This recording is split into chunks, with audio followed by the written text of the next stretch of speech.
Hello दोस्तों, स्वागत है एयू कैंपस पे। दोस्तों, आज की इस वीडियो में हम लोग इकोनॉमिक्स का रिवाइज्ड सिलेबस हल्का सा देखेंगे और उसमें कैसे पढ़ा जाए, कैसे शुरुआत की जाए पढ़ने की, और साथ ही साथ इसमें क्या क्या चीज़ों का ध्यान देना है और कौन कौन सी बुक परचेज करनी है। और साथ ही साथ हम लोग डिटेल में एक विस्तृत ओवरव्यू लेंगे सिलेबस का और समझने का प्रयास करेंगे बहुत सारी चीज़ें। और इसमें जो आर्थिक अर्थशास्त्र में छोटी छोटी शब्दावलियाँ प्रयोग होती हैं उनमें थोड़ा सा डिस्कस करेंगे। और इसी सबसे रिलेटेड ये वीडियो होगा। वीडियो को लास्ट तक ज़रूर देखिएगा और देखने के बाद मैक्सिमम लोगों तक शेयर भी करिएगा।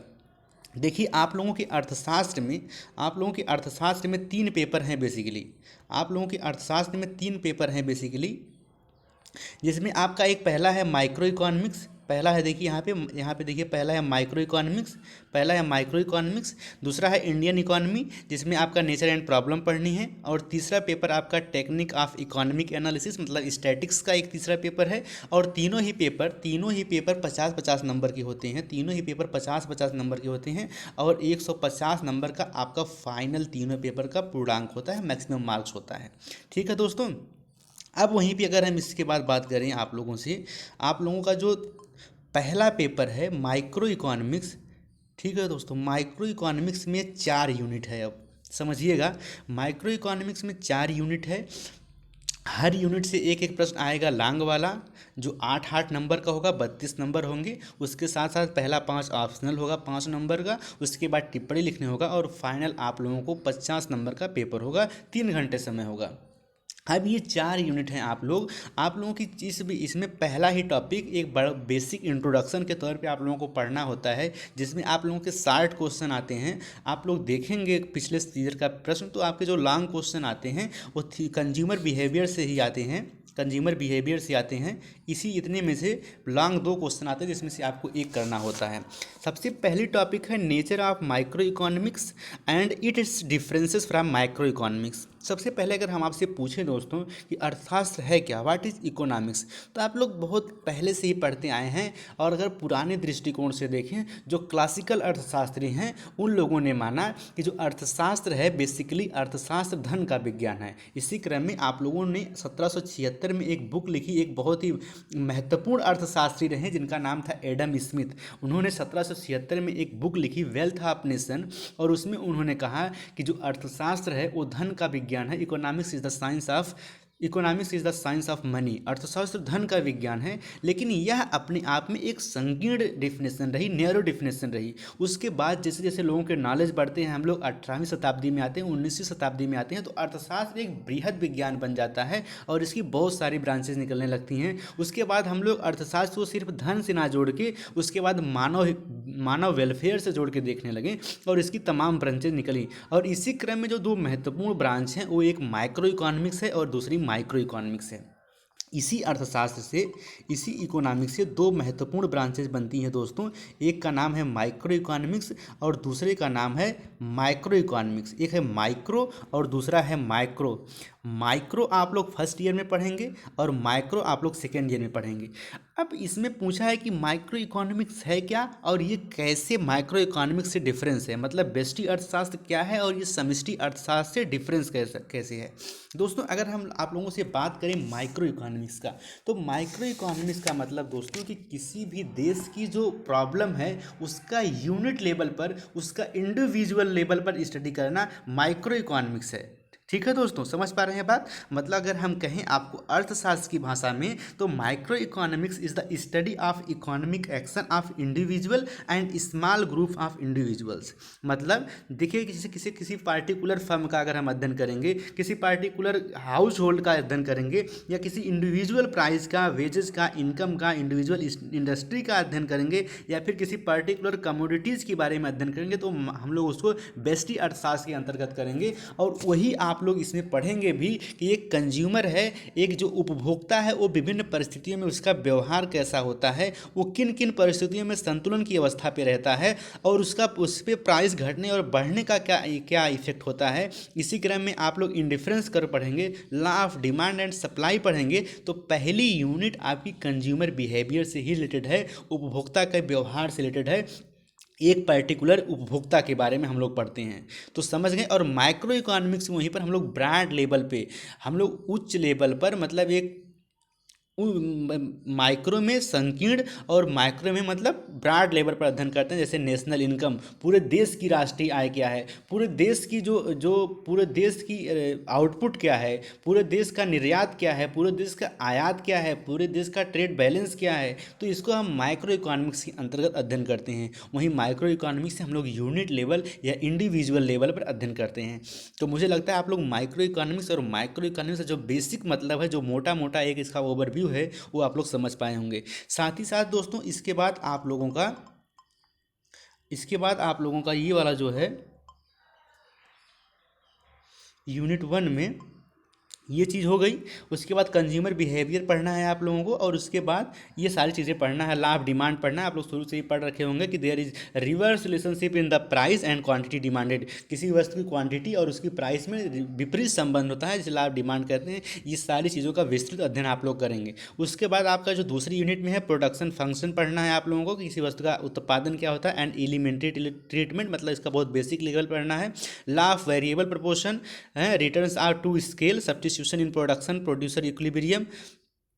और उसके बाद कॉस्ट फंक्शन पढ़ना है, डिफरेंस कॉन्सेप्ट ऑफ कॉस्ट पढ़ना है, nominal real and opportunity cost पढ़ना है, एंड कॉस्ट कर्व्स पढ़ना है। ये दूसरी यूनिट में है। पहले आप में कंज्यूमर बिहेवियर पढ़ेंगे, दूसरे में प्रोडक्शन के बारे में पढ़ेंगे, और तीसरी यूनिट में मार्केट के बारे में पढ़ेंगे, और चौथी यूनिट में थ्योरी ऑफ डिस्ट्रीब्यूशन के बारे में पढ़ेंगे, जिसमें Ricardian and opportunity cost theories पढ़ेंगे आप लोग। इसके साथ साथ labour supply and demand theory of wages, मजदूरी के बारे में पढ़ेंगे। ये सारी चीज़ें आप लोग यूनिट 4 में पढ़ेंगे। तो ये 4 यूनिट है फर्स्ट ईयर की। बुक आपको, अगर आप अंग्रेजी माध्यम है तो एच.एल. आहूजा को प्रेफर कर सकते हैं, हिंदी माध्यम है तो बिना सोचे प्रोफेसर एस.एन. लाल की बुक आप लोग ले सकते हैं।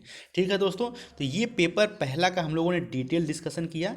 और उसी के साथ अगर हम आप लोगों से बात करें, या पेपर 2 जो है, पेपर 2 इंडियन इकोनॉमी है। इंडियन इकोनॉमी में भी सेम प्रोसेस है, 4 यूनिट हैं, और चारों ही यूनिट से मिला के आपको 50 नंबर के प्रश्न आएंगे। इसके लिए भी पहले बुक की बात करें तो आप लोग अगर यहाँ पे हिंदी माध्यम के हैं और आप लोग मूलतः यूनिवर्सिटी के ही सिलेबस पे फोकस करना चाहते हैं, तो प्रोफेसर किरण सिंह की बुक को प्रेफर कर सकते हैं, जो आपके विभाग की ही प्रोफेसर हैं, एसोसिएट प्रोफेसर हैं, और उन्होंने एक बुक लिखी हुई है, आप उसको प्रेफर कर सकते हैं। अगर फिर आप चाहते हैं, आपके पास है उतनी टेंडेंसी कि हम एक ही बार पढ़ लें और सिविल सेवा को भी ध्यान में रखते हुए पढ़ें, तो मिश्रा एंड पुरी की एक बुक आती है, जो आपको फिर दोबारा अर्थशास्त्र में पढ़ने की ज़रूरत नहीं होगी, हमेशा के लिए काम देगी। वो थोड़ी महंगी मिलेगी, 700-800 के आसपास मिल जाएगी आप लोग। तो मिश्रा एंड पुरी की बुक को प्रेफर कर सकते हैं। या साथ ही साथ आप लोग नॉर्मल बुक्स 150-200 में मिल जाएगी किरण सिंह की, और मिश्रा एंड पुरी की लाइब्रेरी से पढ़ सकते हैं। तो जैसा भी होगा अपने हिसाब से मैनेज कर लेंगे। अब हम लोग बात करते हैं, इसमें भी 4 यूनिट है। पहला nature and symptom of under development, मतलब जो अल्प विकसित देश हैं, जैसे भारत भी एक विकासशील देश है, यानी अल्प विकसित देश है। मतलब विकसित एक होता है, एक डेवलप्ड होता है, और एक अंडर डेवलप्ड होता है, जो विकास के पथ पर अग्रसर होता है, और उसमें विकास के लिए जो अग्रसर है लेकिन विकसित नहीं हो पाया है।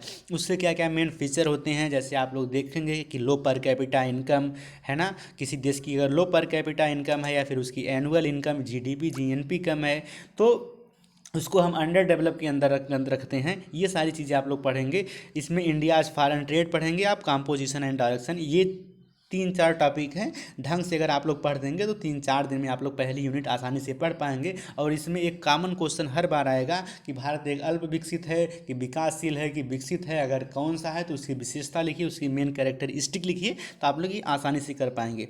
दूसरा जो आपका दूसरा जो यूनिट है वो आपका मूलतः एग्रीकल्चर सेक्टर से है, जिसमें आप लोग भारत के agriculture sector, silent feature of Indian agriculture, मतलब इसमें आप लोग एक चीज़, आप लोगों को पर्सनल सजेशन मेरा यही है कि जब आप लोग इंडियन इकोनॉमी पढ़िएगा तो इसमें डेटा जो होते हैं उसको बहुत बारीकी से आप जरूर करिएगा, कि मतलब पहले साल कितना उत्पादन। मैं ये नहीं कहता हूँ, ना कहीं पर ये ज़रूरी है कि आप लोग डेटा एग्जैक्ट लिखें, हाँ, बट उसका एक जो ओवरव्यू है, उसका जो कंक्लूजन है, उसको आप लोग ज़रूर डालें।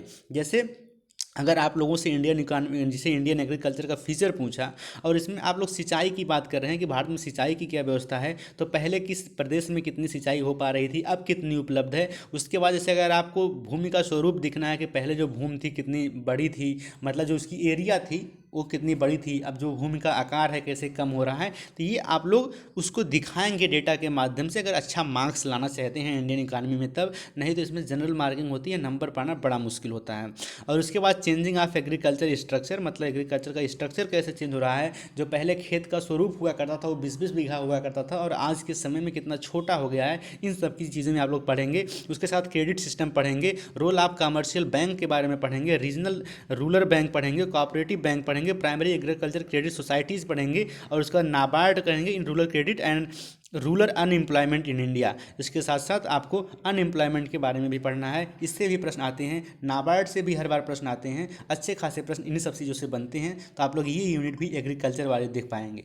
तीसरी यूनिट जो है आपकी वो मूलतः, तीसरी यूनिट आपकी जुड़ी हुई है इंडस्ट्रियल सेक्टर से, जिसमें आप लोग को इंडस्ट्री के बारे में पढ़ना होता है और इंडस्ट्री में कैसे डेवलपमेंट हो उसका उसका क्या चीज़ें हैं, ये सारी चीज़ें इंडस्ट्री के बारे में हैं। और चौथी यूनिट मूलतः सिर्फ आपको उत्तर प्रदेश के बारे में पढ़ना होता है, इसमें कुछ नहीं है। ये यूनिट भी आप लोग आसानी से कवर कर ले जाएंगे, सीधे बस उत्तर प्रदेश की डेमोग्राफिक फीचर पढ़ना है, उसके बाद से एग्रीकल्चर में क्या स्थिति है। बहुत ही आसान टॉपिक है ये और पहली तो आप लोग बहुत ही आसान से कर पाएंगे। इसमें आपको थोड़ा सा दिमाग इसी में और इन दोनों टॉपिक में दौड़ाना है, क्योंकि इन दो टॉपिक से प्रश्न अच्छे खासे सिविल सर्विसेज में भी आते हैं और इनके जो प्रश्न यहाँ पे भी बनते हैं वो काफ़ी अच्छे खासे प्रश्न बनते हैं इंडस्ट्री सेक्टर और एग्रीकल्चर सेक्टर से। क्योंकि भारत की जो दशा है, कृषि प्रधान देश है, और उसमें कृषि के क्षेत्र में क्या क्या समस्याएं आ रही हैं, इसका क्या समाधान हो सकता है, इन सारी चीज़ों का आप लोग डिटेल से अध्ययन करेंगे। तो ये बात हो गई। अब उसके बाद आपका पेपर 3 बचता है। पेपर 3 में भी वही सेम स्थिति है, 4 यूनिट हैं, जिसमें आपको टेक्निक एंड इकोनॉमिक एनालिसिस पढ़ना है। इसके लिए भी अगर आप हिंदी माध्यम से हैं तो प्रोफेसर एस.एन. लाल की एक बुक आती है आर्थिक विश्लेषण एवं तकनीकी करके, आप उसको प्रेफर कर सकते हैं। अगर आपने माइक्रो इकोनॉमिक्स अच्छे से पढ़ रखा है तो आप इसकी 2 यूनिट आसानी से कवर कर पाएंगे। अगर आपने सिर्फ माइक्रो इकोनॉमिक्स में आपकी बढ़िया पकड़ है तो आपका उसी का इसमें थोड़ा मैथमेटिकल यूज करके मैक्सिमा और मिनिमा निकालना, या फिर मार्जिनल प्रोपेंसिटी टू कंज्यूम निकालना कि कोई भी उपभोक्ता कितनी उसकी मार्जिनल प्रोपेंसिटी है किसी चीज़ को कंज्यूम करने की, या फिर law of demand, elasticity of demand, ये सारी चीज़ें आप लोग इसमें भी पढ़ेंगे इस वाले पेपर में भी। तो जो इसकी पहली और दूसरी यूनिट है आप लोगों को बहुत फ़ायदा उससे मिल जाएगा। और उसके साथ ही साथ आपको इसमें यूनिट 3 और 4 मूलतः स्टैट होती है, जिसमें आपको स्टैटिक्स डेटा पढ़ने होते हैं, नेचर फंक्शन के बारे में पढ़ने होते हैं, और डेटा क्लासिफिकेशन के बारे में पढ़ने होते हैं, और कुछ ग्राफिकल रिप्रेजेंटेशन पढ़ते हैं, जैसे bar graph, P graph, histogram, है ना। इसमें कर वगैरह के बारे में पढ़ता होता है, और मेजर ऑफ सेंट्रल टेंडेंसी, केंद्रीय प्रवृत्ति की में आपको मीन मीडियन मोड्स वगैरह पढ़ना होता है, इसके रिलेटिव मिनट्स को पढ़ना होता है। उसके साथ ही साथ आप लोग कुछ यूनिट 4 में मेजर ऑफ डिस्पर्सन रेंज, जैसे quartile deviation, mean deviation, standard deviation, coefficient of variation and Lorentz curve वगैरह से प्रश्न आते हैं। ये सारी चीज़ें आपको यूनिट 4 में पढ़नी है। तो हम लोगों ने आज डिटेल सिलेबस देखा और सिलेबस के साथ साथ इसका एक ओवरव्यू लिया, कैसे पढ़ना है और चीज़ों को कैसे मैनेज करना है। तो आई होप आप लोग कुछ समझ पाए होंगे, और इस वीडियो को अगर आपको अच्छा लगा हो, इससे कुछ आप लोग सीख पाए हों तो कमेंट करके बताएं। अगर कुछ आपको समझ ना आया हो और हमसे और कुछ जानना चाहते हो तो नीचे कमेंट करिएगा। अगर आप इस चैनल पर नए हो प्लीज़ चैनल को सब्सक्राइब कीजिएगा और मैक्सिमम लोगों तक शेयर करने का प्रयास कीजिएगा। बहुत बहुत धन्यवाद वीडियो देखने के लिए।